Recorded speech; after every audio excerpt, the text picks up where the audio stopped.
Here, dit is vanoggend vir ons 'n besondere voorreg.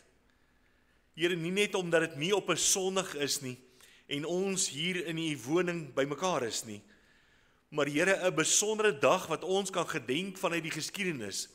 'n Dag, Here, wat vir ons opgeteken is. 'n Dag, Here, wat dan so die wil van die Vader volbring is.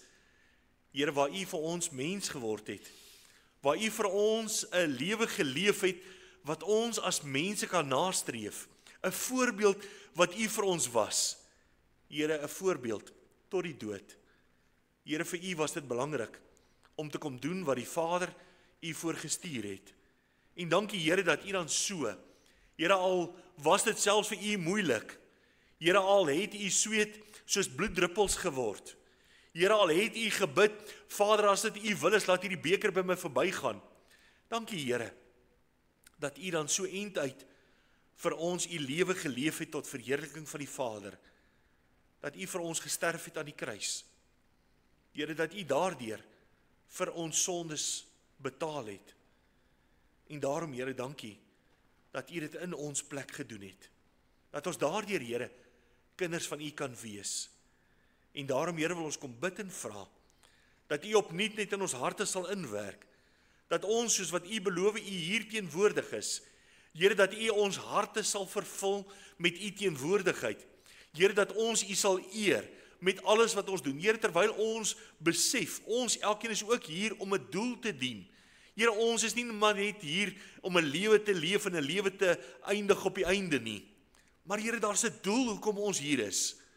En daarom, Here, die gebed van ons hart is, dat ons elkeen ook die doel, dit waarvoor die Vader ons gestuur het, dat ons dit sal doen met ons lewens.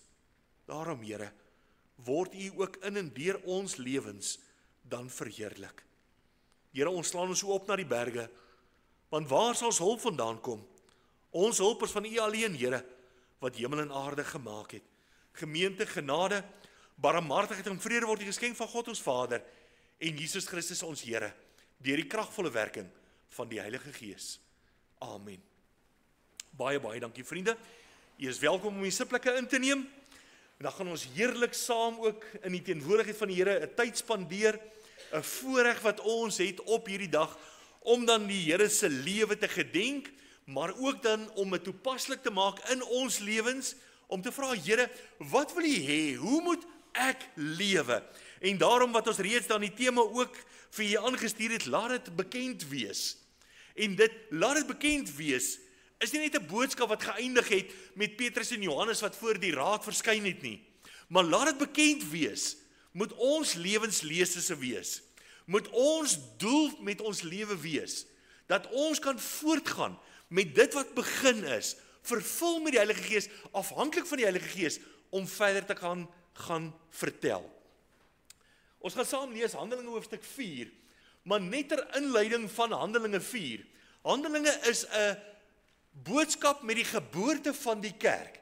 Dit is eintlik die begin van die Nuwe Testamentiese era. Matteus, Markus, Lukas, Johannes is eintlik nog deel van die Ou Testament, omdat die Heilige Gees nog nie werksaam was, soos wat hy in hierdie tyd werksaam is nie.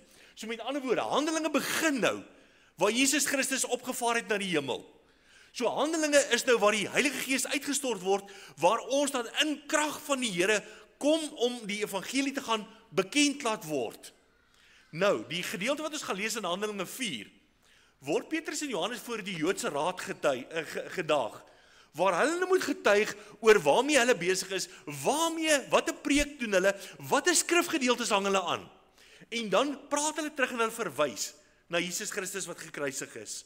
En hulle verwys terug selfs na die profesie van Jesaja 53, wat gesê het dat Jesus Christus gaan kom om in ons plek te sterf. Hy gaan vir ons verbrysel word. Hy gaan vir ons die prys kom betaal, sodat ek en jy kan hemel toe gaan. Die probleem, en ek wil eers net ter inleiding, wil ek begin met die probleem. En baie kere sukkel ons as mens om te erken, ons het 'n probleem. Want ons het mos maar gewoonlik antwoorde en verskonings vir die probleme. Ons as mense probleem is, ons is in sonde ontvang en gebore. Nou, ek besef, ek het 'n probleem.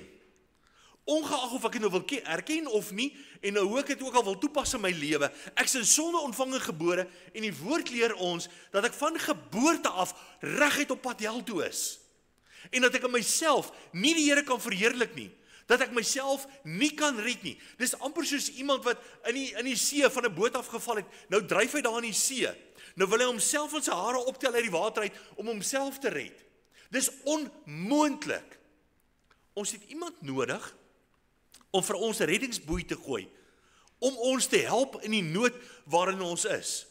So die eerste wat ons moet erken, is ek het 'n nood. Ek is hier, ek haal asem, ek is geskape, ek is mens. Nou sê die woord van die Here vir my, dat almal het gesondig, en dit ontbreek hulle aan die heerlikheid van God. Met ander woorde, die feit dat jy gebore is, maak dat jy nie hemel toe gaan nie. Want jy is in sonde ontvang en gebore. En nou gee die Here op hierdie wonderlike Vrydag vir ons die oplossing. Jesus Christus, wat vir jou gesterf het, wat in jou plek die prys betaal het, wat aan sy lewe gegee het, sodat my sonde kan maak dat Jesus gekruisig moes word, sodat hy vir elkeen van ons se sondes kon gesterf het aan die kruis, sodat selfs die voorhangsel kon skeur van die tempel, die allerheiligste ontbloot kon word, sodat ek en jy toegang kan hê tot God die Vader, 'n voorreg wat ons het. Daarom, hoor die aanklagte, hoor die oplossing, hoor die uitdaging wat Petrus en Johannes hulle gehad het, hoor die vrymoedigheid wat hulle die evangelie gaan verkondig het, maar hulle self moes op 'n plek in hulle lewe gekom het. Here, ek het dit nodig. Here, ek kan nie dit doen wat hulle doen nie. En dan moet ek hand in eie boesem steek. Dan moet ek vra, Here, hoekom kan ek dit nie reg nie? Here, is ek seker, en dis die beginpunt, is ek seker, dat as ek vandag sou sterf, ek hemel toe gaan? Is ek 100% seker daarvan? Here, ek is nie dom nie. Ek was my ma se soetste kind, regtig. Ek jok nie. As julle my ander siblings ken, ek is die soetste kind. Hulle sal stry. Ek is my ma se soetste kind. Ons het op konferensies groot geword, waar ons by verskillende konferensies was, buite nog kerkdienste. My pa was sy lewe lank op die kerkraad gewees. Partykeer is die dominee nie, daar was net my pa ook gepreek. Ons het oggende godsdiens gehou, ons het aande huisgodsdiens gehou. Ons het gebid voor elke ete. Ons het alles gedoen wat ons moes doen. Maar toe ek 'n tiener is, toe ek die voorreg om in 'n erediens te sit, en die dominee preek uit Openbaring 3 uit, oor die gemeente van Laodicea. En ons as mens wat sê, maar ek het dit nie nodig nie, dis nie ek wat arm, blind en naak is nie. Ek is ryk en het verryk geword. Ek het alles wat ek menslik nodig het. Ek het 'n goeie werk, ek het 'n huis, ek het 'n familie, ek het alles wat ek graag wil hê. En toe sê die Here vir hulle, maar dis julle, want julle maak op al hierdie ander dinge staat. Dit is jy. En daarom staan ek by die deur van jou hart en ek klop. En as jy my stem hoor en die deur oopmaak, sal ek ingaan en saam met jou maaltyd hou en jy met my. Die verantwoordelikheid, die voorreg wat die Here vir ons gee, dat jy verantwoordelikheid vir jou eie lewe kan neem. Die Here maak jy nie net sy kind nie, die Here wag dat jy moet vra. So, as jy vandag sou sterf, is jy seker jy gaan hemel toe. Dit gaan nie oor, ek is my ma se beste kind nie. Dit gaan nie oor, ek gee al my geld vir die kerk nie. Daar was so 'n ryk man in die Bybel ook gewees. Hy het gesê, ek gaan alles verkoop en alles vir die kerk gee. Dit sal niks help nie. Dit gaan nie daaroor nie. Dit gaan nie oor, ek doen minder sonde as baie ander mense nie. Dit gaan nie oor, ek doen baie sonde in my lewe nie. Dit gaan nie oor, wat gebeur het met jou lewe nie. Dit gaan nie oor wie jy is nie. Maar dit gaan oor een ding en een ding alleen. En dis die enigste sonde wat maak dat jy hel toe gaan. As jy Jesus Christus verwerp. En as ek sê verwerp, dan voel ek dadelik, ek verwerp nie die Here nie. Maar ek neem hom ook nie aan nie. As jy hom nie aangeneem het nie, verwerp jy hom. So Here, hier is ek. Here, ek kom gee my lewe. Here, ek hoor. Here, ek twyfel in my hart. Ek weet nie of as ek vandag sou dood gegaan, of ek hemel toe gaan. En daarom, Here, nie net omdat ek onseker is nie, nie net omdat ek bang is om dood te gaan nie, nie net omdat, Here, ek wil nou net groen weivelde hê, Here, ek wil hê, U moet my kom seën, Here, U moet my oorlaai met al die beloftes nie. Dis nie waarvoor ek my hart vir die Here gee nie. Ek gee my hart vir die Here, om 'n diensknegt van die Here te word. U moet gerus Handelinge verder lees, wat met Petrus en Paulus gebeur, in hulle lewens. Hulle albei het dood gesterf. Ek weet nie wat se meervoud van 2 wat doodgaan nie. Maar hulle is albei het wreed dood gegaan. Hulle het hulle lewe gegee as 'n offer aan die Here. Hulle het 'n lewe gewy aan die Here. En dis wat my en jou voorreg is. Waar ek in hierdie era waar ons leef, waar ek 'n lewe kan leef om God te verheerlik. En dis die beste geskenk wat ek vir my gesin kan gee. Dis die beste geskenk wat ek vir my familie kan gee, die dag as ek nie meer daar is nie. Dat hulle weet, hierdie geliefde is nou in die hemel. En daarom, hierdie bevrediging, hierdie vrede wat die Here ons skenk. Handelinge, indrukwekkende boek. Handelinge begin met Petrus. Petrus, dieselfde man wat Jesus Christus verraai het. Ek ken hom nie. Want nou is ek bang, my lewe is nou in gevaar. So nou gaan ek eerder net sê, ek ken hom nie. Maak nie saak wie wat my vra nie. Ek wil nou niks met hom te doen hê nie. Die Here is nou in die gevangenis. En net nou loop ek dieselfde paadjie. So nou gaan ek eerder sê, ek is nie een van hulle nie. Ek is nie 'n disipel gewees nie. Ek is nie 'n metgesel van die Here gewees nie. So nou ontken ek hom. En die haan kraai. Dieselfde Petrus word vervul met die Heilige Gees. Dieselfde Petrus sê vir die verlamde man by die tempel se ingang, toe hy vra om 'n almoes, toe hy vra vir 'n geldstukkie. Silwer en goud het ek nie, ek het nie geld om vir jou te gee nie. Maar in die naam van Jesus Christus die Nasarener, en hy vat hom in die hand, en hy laat hom opstaan, hy sê, in die naam van Jesus Christus die Nasarener, staan op en loop. En daai man was al 40 jaar oud gewees, nog nooit 'n tree geloop nie, nog nooit het sy bene die spiere ontwikkel nie, maar onmiddellik staan hy op, en hy kan loop. Dis dieselfde Petrus, wat eers gesink het, toe hy op die water geloop het, toe hy begin twyfel, wat nou geglo het. Later volg Paulus, die man wie se naam Saulus was, die man wat in opdrag van die Romeinse regering die Christene vervolg het, manne soos Petrus vervolg het. Jy moet hoor die verhaal toe hy tot bekering gekom het, hoe bang was hulle, maar jy was dan Saulus, jy is dan die man wat kom om ons in hegtenis te neem, jy is die man wat gekom het om ons dood te maak. Dit is dieselfde einste mens wat opdrag gegee het dat Stefanus doodgegooi moet word met klippe, omdat hy gesê het hy's 'n Christen. Toe gee hy opdrag, tel klippe op en gooi hierdie persoon dood. Dis dieselfde man wat sy lewe omgedraai het en wat God verheerlik het. So, dit sê nie vir my, ek het nie 'n verskoning nie. Die Here wil my sy potensiaal gee. Die Here wil in my lewe kom werk, wil in my lewe 'n verskil kom maak. So kom ons lees nou saam wat ons tot in staat is met die inwoning van die Here. Handelinge, hoofstuk 4, en ons gaan die eerste 31 verse met mekaar saam lees. Die opskrif Petrus en Johannes voor die Joodse raad. En terwyl hulle besig was om met die volk te spreek, het die priesters en die hoofman van die tempel en die Sadduseërs op hulle afgekom, baie ontevrede dat hulle die volk leer en in Jesus die opstanding uit die dode verkondig. En hulle het die hande aan hulle geslaan en hulle in die gevangenis gesit tot die volgende môre toe, want dit was al aand. En baie van die wat die woord gehoor het, het geglo, en die getal van die manne het omtrent 5000 geword.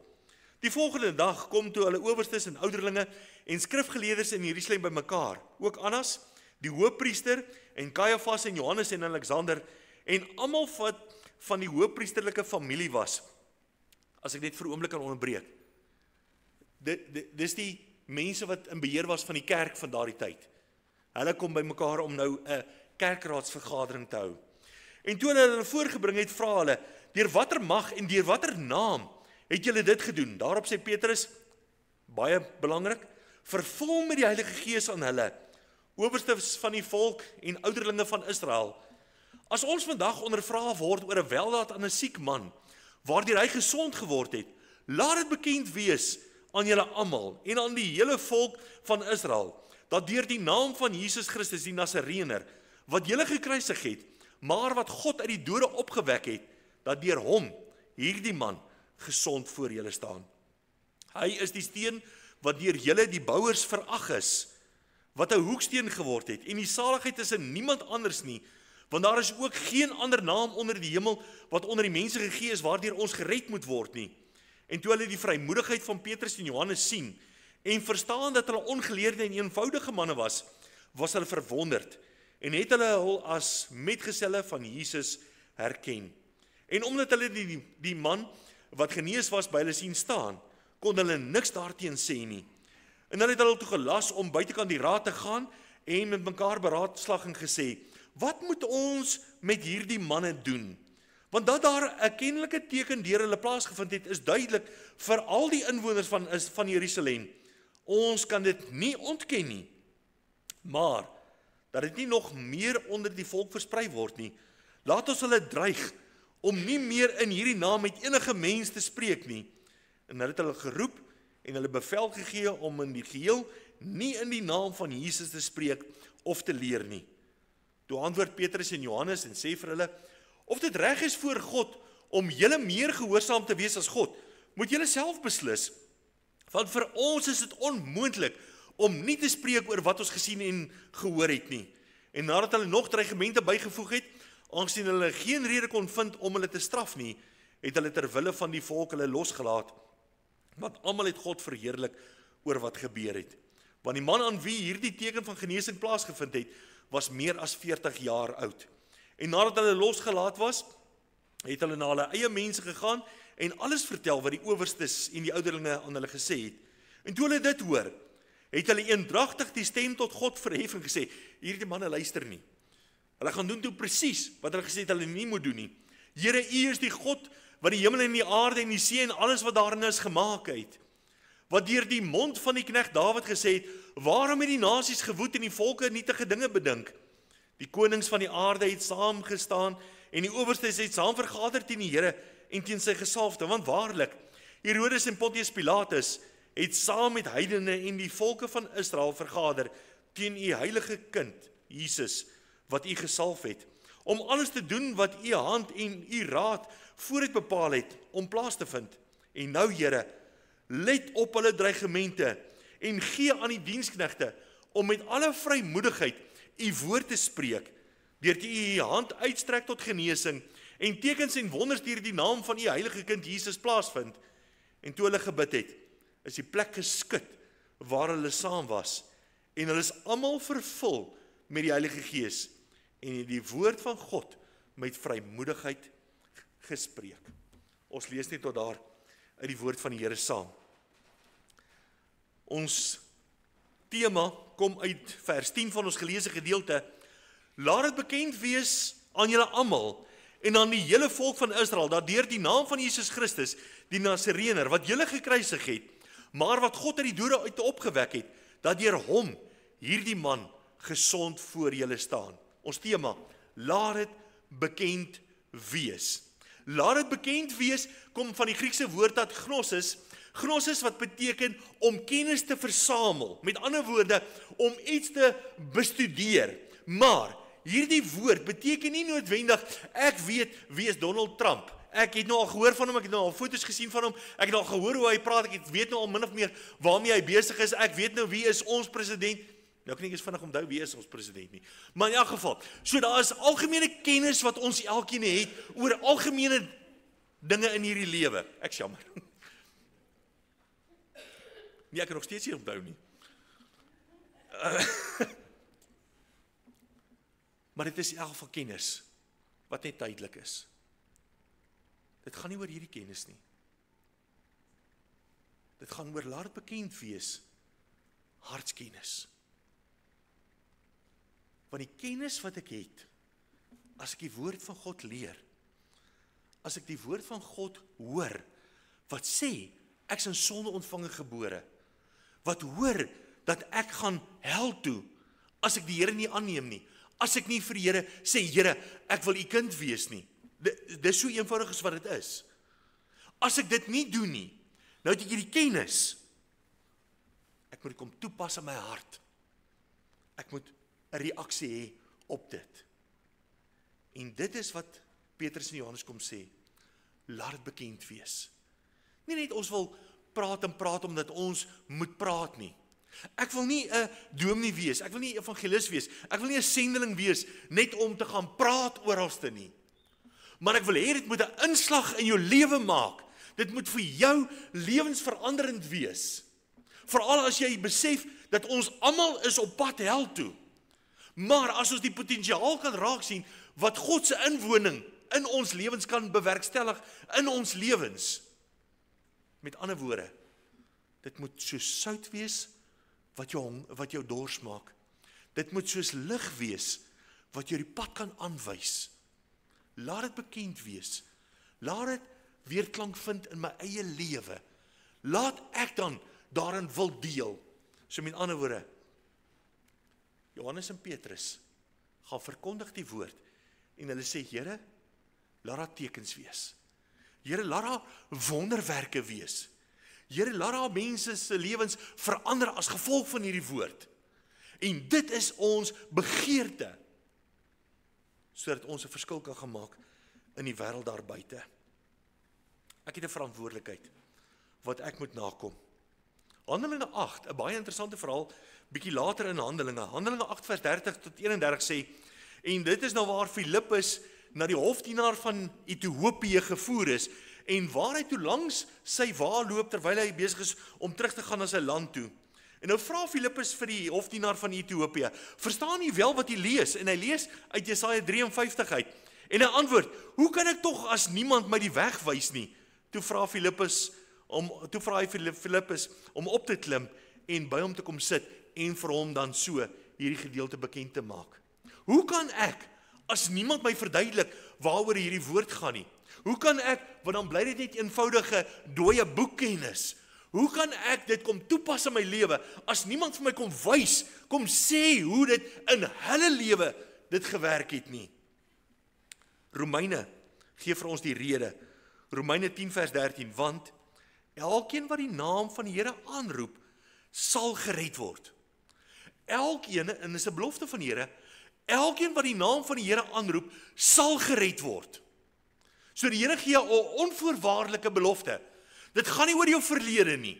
Dit gaan nie oor wie jy is nie. Dit gaan nie oor wie, van watter familie af jy kom. Dit gaan oor niks anders te nie. Maar as ek hierdie begeerte in my hart het, ongeag die plek waar jy jouself bevind in jou lewensreis, elkeen wat die naam van die Here aanroep, sal gered word. En nou vra Paulus in die brief aan die Romeine, hoe kan hulle hom dan aanroep in wie hulle nie geglo het nie? En hoe kan hulle in hom glo van wie hulle nie gehoor het nie? En hoe kan hulle hoor sonder een wat preek? 'n Mooi verduideliking van Paulus wat dit toepaslik op my en jou kom maak. Ek het 'n verantwoordelikheid. As kind van God kan ek nie stil bly nie. En al praat ek nie, praat my lewe met ander mense. Hulle sien wat jy doen. Hulle sien hoe jy reageer teenoor ander mense. En dis waar ons maar 'n uitdaging het. Want elkeen van ons leef op 'n eiland mos. Ons kan maak wat ons wil en ons beïnvloed nie ander mense se lewens nie. En dis nie die waarheid nie. Ek wat sê dat 'n kind van God is, het 'n verantwoordelikheid. Ek dink nou aan Paulus en Silas, toe hulle in die tronk gegooi is oor hulle boodskap wat hulle gepreek het. Terwyl hulle daar in die tronk is, toe sing hulle lofliedere tot eer van die Here. En nou is hierdie manne onregverdiglik in die tronk gegooi en hulle sing lofliedere. Ek het al vir julle vertel van die verhaal van die swart dominee in Zimbabwe, die tyd wat hulle nie byeenkomste mag gehou het nie, maar dan was dit gesien as 'n politieke byeenkoms. En die dominee het kerk gehou en hulle het hulle almal in gevangenskap geneem en in die tronk gesit, in oorvol selle. Hulle was daar vir die naweek gewees. Maandagoggend toe sê die gevangenismense, die polisie, wie ook al, hulle kan gaan. Toe sê hy, nee, hy kan nie gaan nie. Hy's nou klaar met hierdie sel, hy moet oorgeplaas word na daardie sel toe. Want hy moet verder gaan vertel wat het die Here vir hom gedoen. En hierdie man se naam was die naam van sy pa se gunsteling kroeg, waar hy altyd gedrink het. Het hy vir sy seun gegee. En hierdie seun word 'n dominee. En hierdie seun gaan verander mense se lewens. Dit gaan nie oor my nie. Dit gaan nie oor, ek wil kind van God wees, want ek wil al die seën van die Here ervaar nie. Dit gaan oor, ek wil met vrymoedigheid 'n verskil maak in ander mense se lewens. Ons geleesde gedeelte, vers 4. En baie van die wat die woord gehoor het, omdat dit oorvertel is, het geglo. En die getal van die manne het omtrent 5000 geword. Ek kan nie net somtyds nie, dis nie net per geleentheid nie, dit moet 'n lewenswyse wees. Vers 29 van ons geleesde gedeelte. En nou Here, let op hulle dreigemente en gee aan u diensknegte. Nie, Here, vat die dreigemente weg en Here, straf daai mense want hulle dreig ons. Here, ek gaan nie meer aanhou nie, want hierdie mense gaan my doodmaak. Let daarop, sodat ons met alle vrymoedigheid, ten spyte van dit, u woord nog steeds kan spreek. Daar is net 3 gedagtes wat ek graag met u wil kom deel in hierdie oggend. En die eerste daarvan is, laat Jesus bekend wees. So die boodskap wat ek moet uitdra, gaan oor Jesus Christus en hom as gekruisigde, hy wat die wêreld liefgehad het. Vers 7 tot 10 sê, deur watter mag en deur watter naam, dis nou die aanklag, wat die hele kerkraad nou voorkom hou, deur watter mag en deur watter naam het julle dit gedoen? Daarop sê Petrus, vervul met die Heilige Gees, aan hulle owerstes van die volk en ouderlinge van Israel, as ons vandag ondervra word oor 'n weldaad aan 'n siek man, waardeur hy gesond geword het, laat dit bekend wees aan julle almal, en aan die hele volk van Israel, dat deur die naam van Jesus Christus, die Nasareëner, ons hierdie daad gedoen het. Hierdie is baie, baie belangrik, dat ons Jesus Christus sal verkondig. God die Vader het my en jou so lief, dat God die Vader sy enige gebore seun, die unieke seun, wat sonder sonde is, wat deel van die goddelike drie-eenheid is, toegelaat het om mens te word, om vanuit Maria gebore te word, om dan so op te groei, en dan 'n bediening te hê, te gaan verkondig aan al die nasies. Want so lief het God die wêreld gehad, dat hy sy enige gebore seun gegee het, sodat elkeen wat glo nie verlore mag gaan nie, maar die ewige lewe kan hê. Die voorreg wat die Here vir ons gee. En daarom, die woord van God is so duidelik. Handelinge 4 vers 12. En die saligheid is in niemand anderste nie. So, my vraag net, as Jesus die enigste een is, wat jou kan red, en as Jesus, soos wat die woord vir ons sê, die enigste is wat jou familie kan red, hoe dink jy gaan jou familie in die hemel kom? As jy nie vir hulle preek nie, as jy nie vir hulle vertel nie, as jou lewe nie daarvan getuig nie. So met ander woorde, laat Jesus bekend wees, Is nie net van, ek kan met my Bybel onder die arm loop, en nou kan ek my familie 'n bietjie sê gaan sê nie, of ek kan hulle 'n bietjie gaan vertel nie. Dit gaan oor die Bybel onder die arm, maar dit gaan oor my lewe, dat dit wat ek kom sê, toepaslik is op myself. So met ander woorde, een van my gunsteling gedeeltes, 1 Korintiërs 11 vers 1, waar Paulus vir die gemeente sê, wees julle dan my navolgers, soos wat ek het van Christus is. Kyk na my lewe. Doen jy presies wat ek doen, en jou lewe sal God verheerlik. Dis wat Petrus en Johannes nou vir die raad sê. Ons gaan dat Jesus Christus bekend wees, deur hoe ons nou optree. Ek het geleer uit my eie foute uit. Ek het die Here verraai. Maar nou, vervul met die Heilige Gees, afhanklik van die Here. Een van die moeilikste dinge vir 'n dominee is om 'n begrafnis te hou. Nie net omdat dit hartseer en so anders nie. Maar is ongelukkig is die realiteite van hierdie lewe, is dis die enigste tyd wat jou goddelose familie in die kerk kom. En ek sê dit juist so.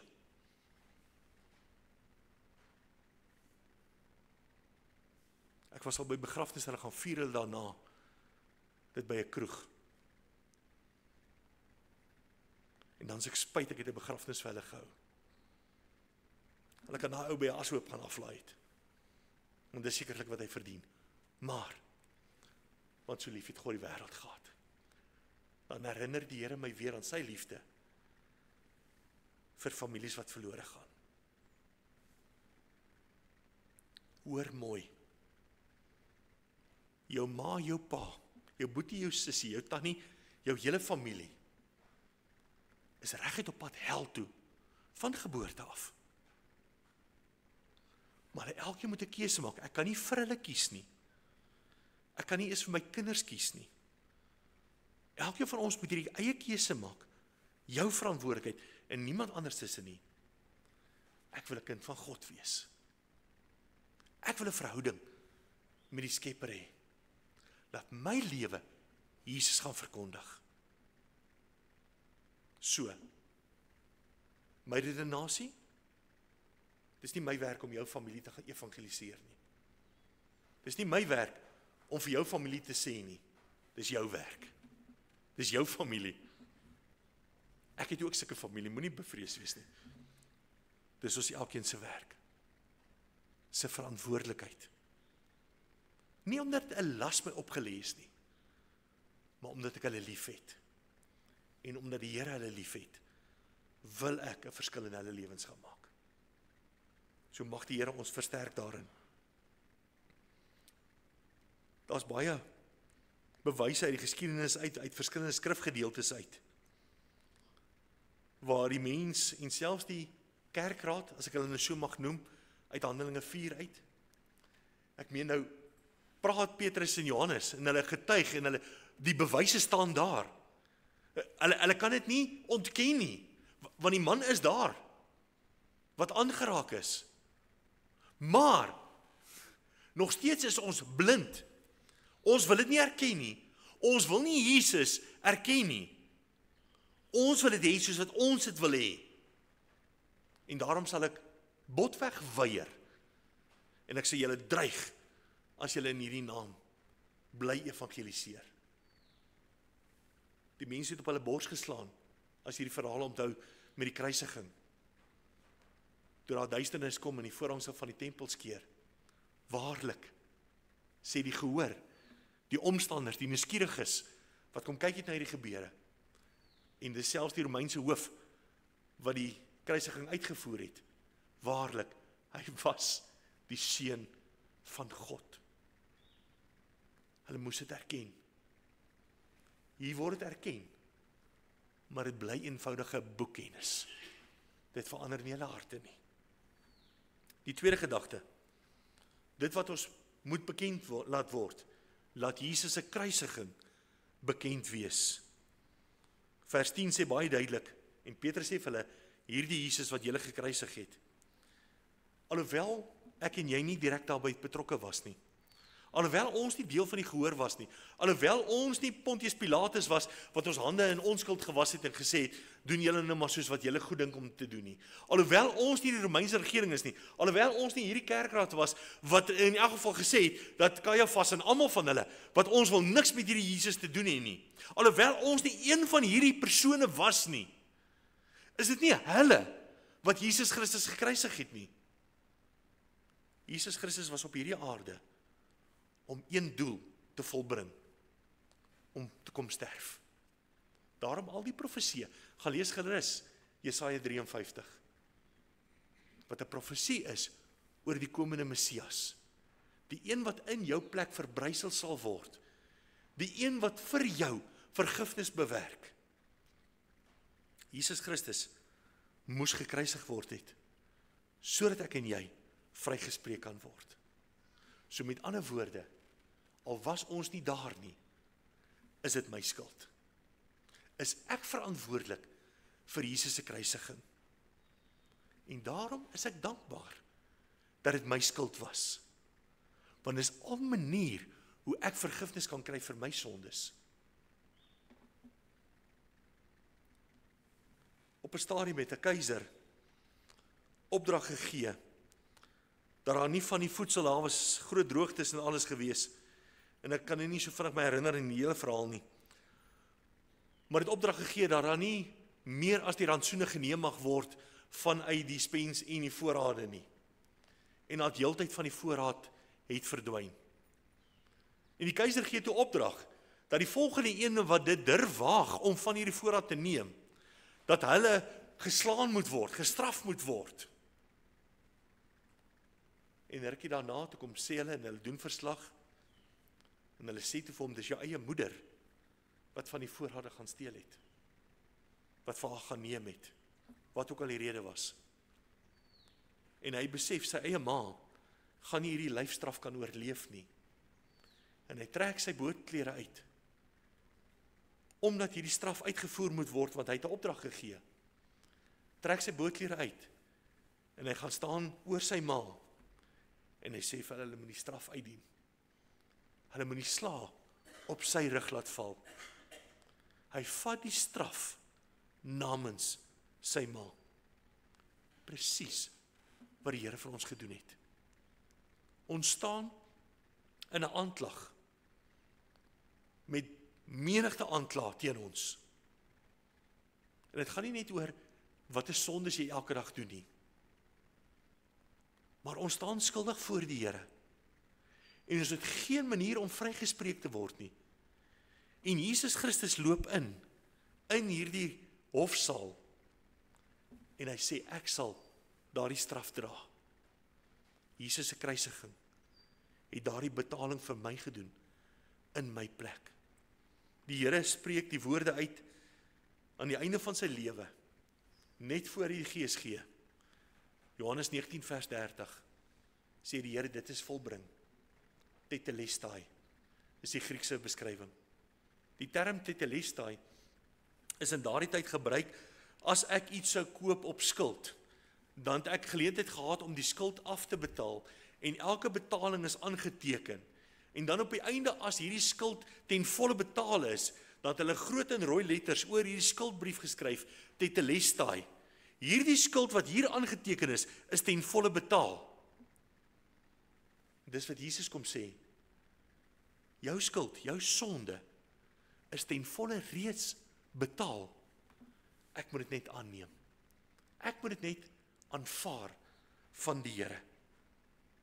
Die laaste gedagte, laat Jesus se opstanding bekend wees. Dit is Goeie Vrydag, omdat Sondag kom. Vers 10, wat God uit die dode uit opgewek het. Vers 2 van ons geleesde gedeelte, baie ontevrede die Joodse raad, dat hulle die volk leer, en in Jesus die opstanding uit die dode verkondig. Hoor nou mooi wat die aanklag is. Die aanklag is nie, julle verkondig Jesus, dat hy vir julle sondes gekruisig is nie. Want is nie tydelik. Dit gaan oor die permanente verlossing, wat sy opstanding vir ons bewerk het. En dis die aanklag, Julle verkondig vir hierdie mense dat hulle vir ewig in die hemel gaan lewe. En ons is tydelik gebonde. Ons is net op hierdie aarde. Ons wil nie Jesus Christus as seun van God erken, as hom wat opgestaan het uit die dode uit nie.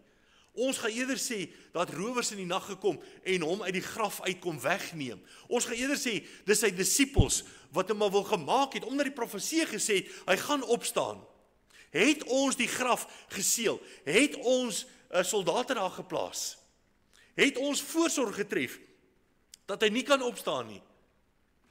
Maar die Sondagmôre, toe die disippels daar kom, toe is die graf leeg. Jesus het opgestaan. Het vir my en jou die oorwinning gegee. Het vir my en jou die versekering gegee, dat as my liggaam hier op aarde sterf, gaan ek opstaan en saam met die Here hemel toe gaan. En dan vir altyd, sê die woord van die Here, so by hom wees. Op 'n nuwe hemel en 'n nuwe aarde in Openbaring. Romeine 6 vers 4 sê, ons is dus saam met hom begrawe deur die doop in die dood, sodat net soos Christus uit die dode opgewek is deur die heerlikheid van die Vader, ons ook so in 'n nuwe lewe kan wandel. Nou hierdie is 'n wonderlike belofte wat Paulus nou vir ons kom gee aan die Romeine. Hy sê vir ons, dis nie net iets waarna kom uitsien eendag as ons nou die hemel toe gaan nie, as ek nou my aardse lewe klaar gelewe het nie. Hy sê ek kan nou alreeds in daardie belofte daar, kan ek nou alreeds wandel. En daarom, as ek mag herhaal, 1 Korintiërs 11 vers 1. Wees julle dan my navolgers, soos wat ek het van Christus is. Nou sê Paulus, hoe gaan ons dit hier doen? Paulus sê, maak jy die verskil. Wees jy die voorbeeld. En dis waar ek nou krities moet wees met myself. Wat is daar in my lewe wat nie God verheerlik nie? Wees krities. En ons moet nou nie vir mekaar sê, hoorie, ek wil jou graag net gou herinner aan daardie gewoonte wat jy het nie. Dit gaan nie daaroor nie. Ek self. Wat is daar in my lewe wat God nie verheerlik nie? Ek wil nie net praat oor sonde nie, want ek meen sonde is die heel waarskynlikstes, die obvious, dit wat nie daar moet wees nie. Ek wil verder as dit praat. Laat dit bekend wees. Doen ek dit? As ek dit nie doen nie, is dit sonde, sê die Here. So my lewe moet 'n voorbeeld wees van die opstanding, van die oorwinning van Jesus Christus. Hy het die dood oorwin. En daarom al die uitdagings wat ek beleef, Here gee, dat ons ten spyte van al hierdie dreigemente nog steeds met vrymoedigheid sal spreek. Here, ek het u Heilige Gees nodig in my lewe. Daarom hierdie goeie Vrydag, die besef, die potensiaal wat die Here vir my gegee het. Wat die Here in my lewe wil kom doen. En dit gaan nie oor, Here, maar ek het hierdie probleme. En Here, al hierdie dinge wat ek kan opnoem, ons almal het probleme. Ons almal het uitdagings. Dit gaan nie daaroor nie. Soek eers die koninkryk van God. En al hierdie ander dinge sal vir julle bygevoeg word. Anders gaan dit in plek val. Ek sal die krag van die Here hê om enigiets te kan doen, selfs berge te kan versit. So Here, hoe lyk my lewe? Hoe lyk ek, Here, met dit wat u vir my gedoen het? Lewe ek 'n lewe wat God verheerlik deur laat dit bekend wees? Of is my lewe dit waarvoor dit bekend staan nie iets wat God verheerlik nie? Dis dan nou my geleentheid om dit reg te maak. Here, ek vra u vergifnis. Nie, dis nou maar gewoonte en ek gaan dit nou maar so doen tot die dag wat ek dood is nie.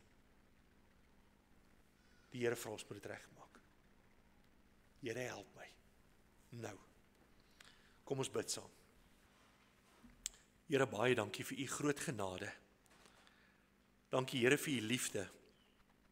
Dankie Here vir u ontferminge. Dankie Here, alhoewel ons swak en nietig is. Here, dat u vir ons kom sterf het.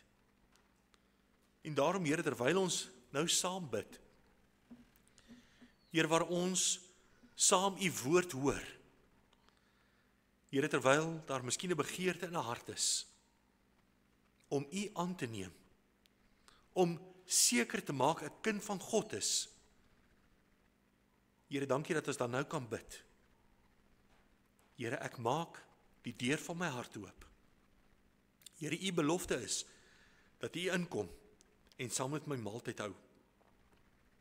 Daarom, Here, dankie vir daardie voorreg. Dankie vir so 'n eenvoudige gebed, om kind van God te kan word. Here, gee vir ons dan vrede. Gee vir ons opgewondenheid. Gee vir ons krag, Here.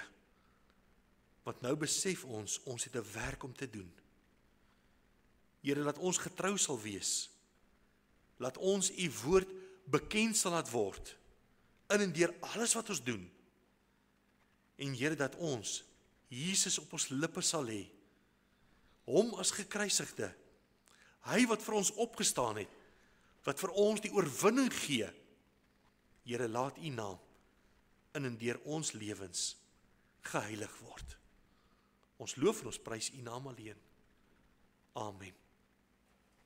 Dankie vriende, mag u as gesin, as familie, dan ook so die teenwoordigheid van die Here ervaar in 'n besondere manier, ook in hierdie Paasnaweek, dat ons sal besef, die Here het vir my gesterf, wat doen ek vir die Here? Agter by die deure is ons wonderlike 2 mooi kinders, Losandra en Jori sal by die deur wees, en my mooi vroukie sal by daai deur wees, Jana, en dan kan jy ook vir elkeen van die soedingetjies daar neem. Ontvang die seën van die Here. Die Here sal jou seën en jou behoed. Die Here sal sy aangesig oor jou laat skyn en jou genadig wees. Die Here sal sy aangesig oor jou verhef en aan jou vrede gee. Amen. Baie, baie dankie. Ons lees Sondag weer dieselfde gedeelte, maar ons gaan 'n bietjie vanuit 'n ander hoek uit dit benader.